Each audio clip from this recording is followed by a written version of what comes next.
also show you how to program the home button to be able to switch to those cameras. Okay, so I'm going to start the car up. The unit has just been started up anyway, so it's gone straight onto the screen. If we look at my home screen, I've obviously got my own launcher on here. Okay, there's also a 4G Wi-Fi hotspot in the car, so it should automatically pick up Wi-Fi, but I'm also at home, which means the Wi-Fi will come on.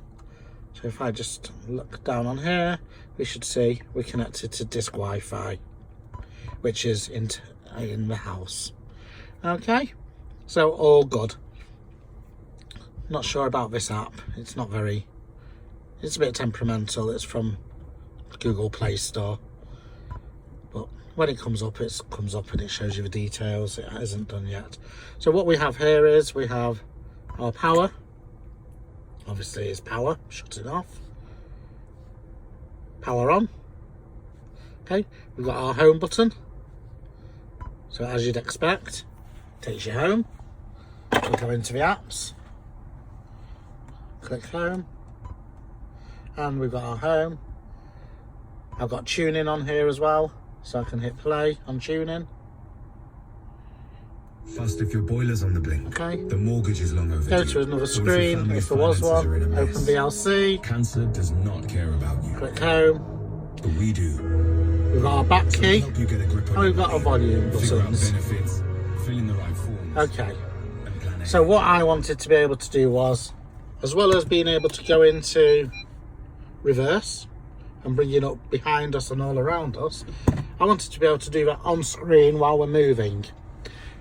Okay, so what I've managed to do is a long press on the home button will now bring up the front and the side, well, the front and all round the car, and hold it again and it flips to the side of the car and the front, and once again takes you back to the standard screen. So that isn't there by default, so we have to program that in. So this is how we do that. Okay, we've flipped onto landscape because that's a bit easier to see the whole screen. So what we're going to do is go into our settings. I'm going to scroll down to car. We're going to go into factory settings, and we're going to type in the factory settings code, which is 126. Done, and choose OK.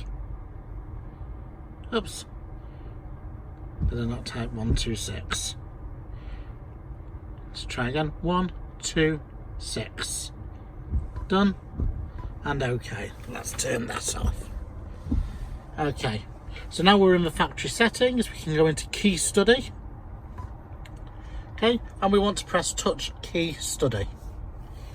Then we want to click this top plus over here, and then when that goes red, the bottom one, we press again, and then we choose OK. If you do it the wrong way around, it won't let you press OK, it'll hit cancel. So now we've got to set up all the keys. What I've found is if you set one key up and not the others, it actually clears all the others off. So I'm going to start with the home button. So click on home, and we're going to say on a short click, it says on short click, we're going to have it as home. But on the long click, if we scroll down, we have AVM. Okay, and then we press OK. So now that shows left is short, right is long. That's what that key is going to do. For the previous, I like to have previous, and on the long click, I like to have the multitasking.